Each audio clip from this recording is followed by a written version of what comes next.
3. Bonjour, bienvenue à tous dans cette émission. C'est une émission enregistrée parce que ça bug au niveau du live, donc on vous retrouve une demi-heure plus tard.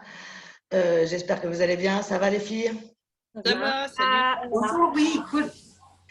Bien, aujourd'hui on va parler des émotions. En fait, au départ, le collectif de libération des émotions, c'est Laurent Genier, Père Birté et moi qui avions fait le constat que les gens confondaient souvent l'émotion et l'émotion parasitée ou le blocage émotionnel, et qu'on avait envie de redonner le pouvoir à nos émotions en aidant les personnes à percevoir les moments où ces émotions, c'était plus tout à fait elles qui parlaient, mais plutôt les blocages émotionnels. Donc aujourd'hui, on va parler de ça. Mais avant, on a Natacha qui va nous faire une petite démonstration de ce que c'est qu'une résolution émotionnelle. Quoi? Ah non, j'y crois pas, quoi. Le stage, il est annulé. J'ai un stage en mois de juillet, il est annulé. Je sais même pas si ça me rend triste ou en colère parce que ça fait tellement ça fait 2 mois, j'attends avec impatience pour aller. Mais je sens que, en fait, ça me fait déjà des trucs dans mon corps. Alors, ça coince au niveau de ma gorge, mais ça descend.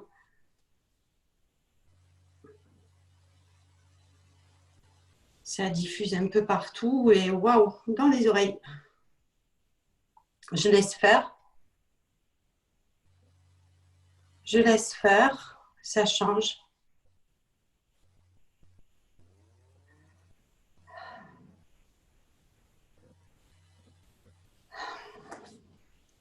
Ben ouais. C'est à cause du coronavirus, je comprends bien. On verra après, quoi.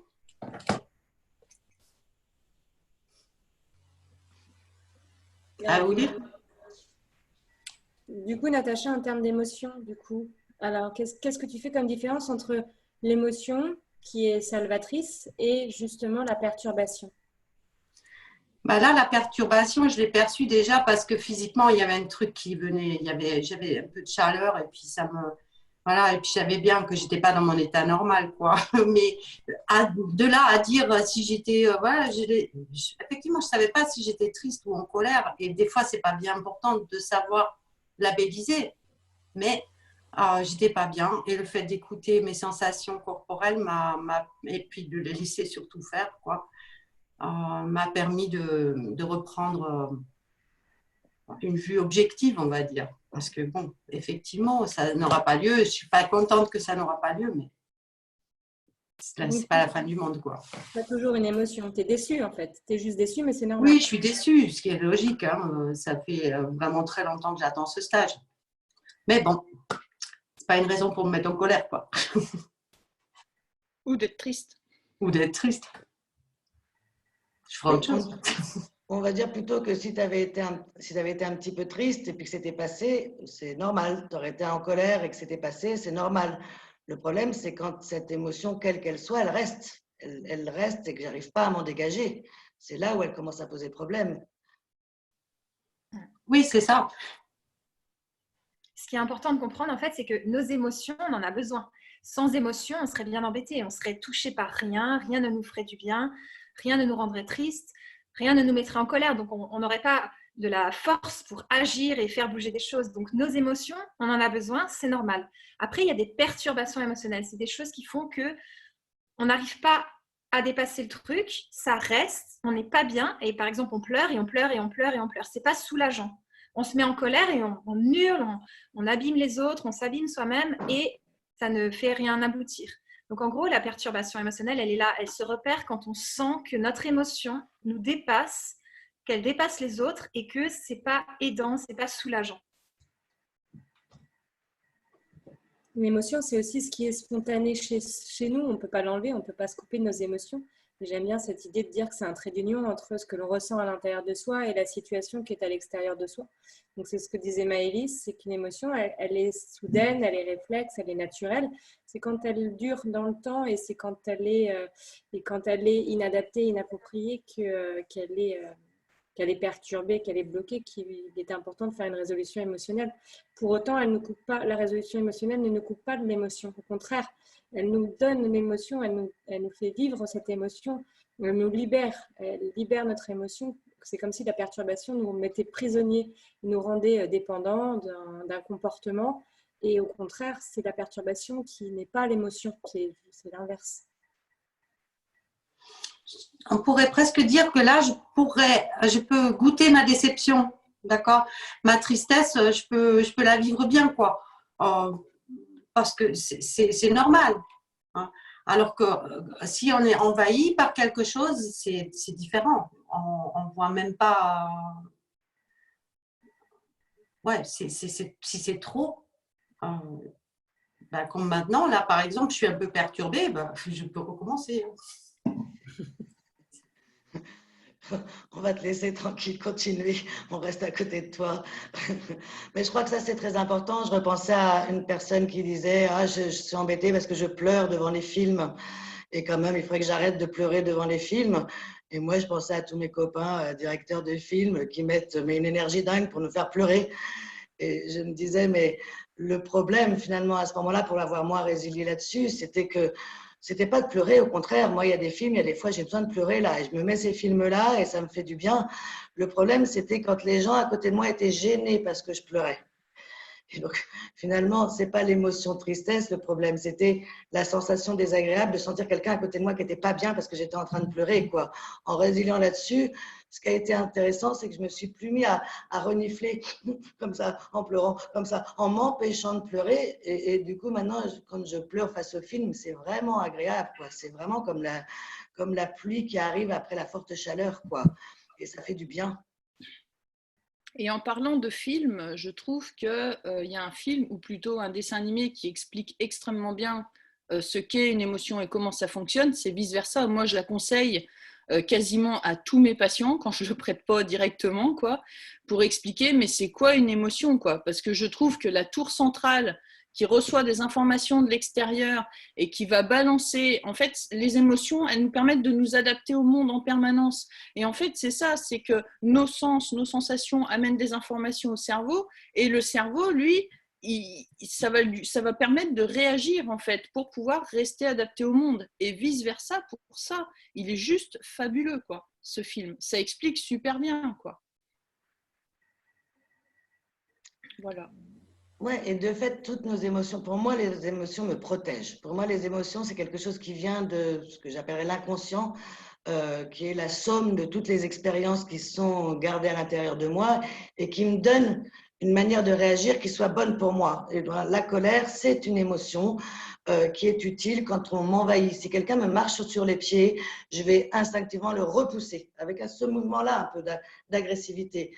C'est quand il se retourne vers moi, il dit bah, « Qu'est-ce qui t'arrive ?» Et je lui dis « Ouais, j'en ai marre, c'est toujours pareil, tout le monde me marche sur les pieds et maintenant c'est terminé. » C'est que je suis en perturbation émotionnelle.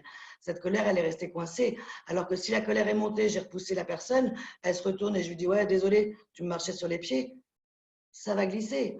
Pareil, j'entends un bruit, il y a une voiture qui me fonce dessus, je vais immédiatement fuir pour me protéger.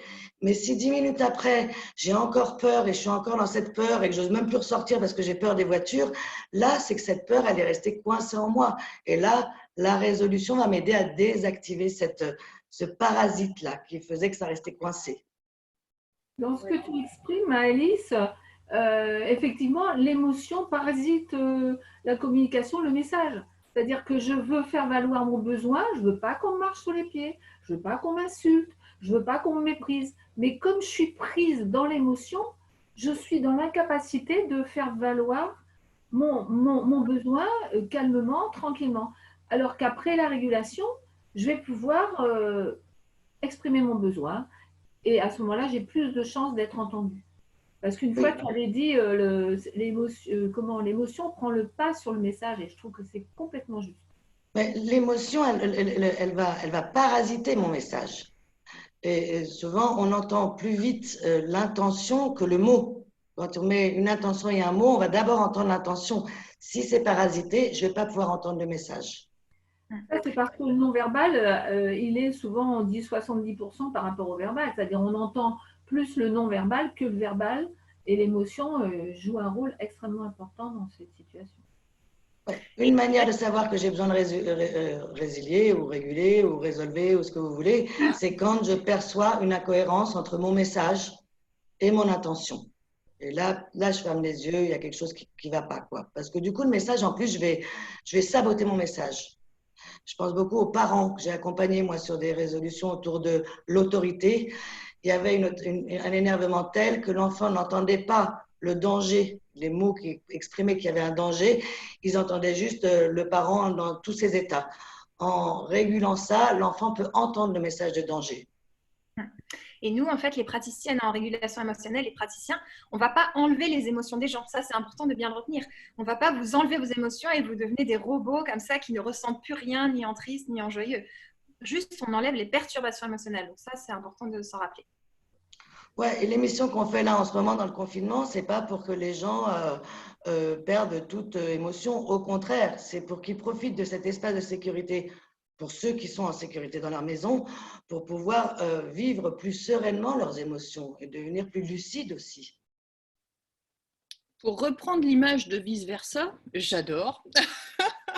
C'est qu'en fait, dans la tour de contrôle, on voit à chaque fois l'émotion qui va déclencher la peur, le dégoût, tout ça. Et quand, je ne sais plus le nom de la petite fille, elle est en perturbation, le manche, il est coincé en fait. Et là, ça balance des boules de la couleur de l'émotion qui fait qu'elle est prise dans une réaction qui n'est plus du tout adaptée à son environnement. Et la régulation, c'est de permettre que le manche, il s'active quand il y a besoin, mais qu'il revienne à sa position neutre. Et que du coup, ça reste stable à l'intérieur et que les émotions, elles soient juste là pour guider et s'adapter à l'environnement, mais que ça revienne toujours à la position neutre. Et la régulation, elle est là, ça ne va pas enlever les gugus, ça va juste faire que la manette, elle ne reste plus coincée en fait. Ok, super Sophie. Bah, du coup, pour terminer, tu nous montrerais un petit peu comment tu manies le manche? Comment on manie le manche? Attends, là, du coup, je suis un peu émotionnée. Hein. Alors, qu'est-ce que ça fait dedans, moi? Donc, j'ai chaud au front, là. J'ai chaud au front, j'ai le cœur qui bat un petit peu vite. J'ai le bout des pieds froids. Je laisse faire tout ça. Le front, ça va. Le cœur se bat un peu vite, les pieds, ça va. Ça se calme, je laisse faire. Ailleurs, c'est tranquille. Je m'intéresse vraiment à tout ce qui se passe. Et c'est tranquille. Je réouvre les yeux. Et de quoi on parlait? Laisse tomber, c'est pas grave. Bien, on se retrouve demain. Toutes nos excuses pour ce petit léger différé. Demain, on parle haut potentiel, on parle hypersensibilité et résolution émotionnelle. Au revoir à tout le monde. Salut! Au revoir.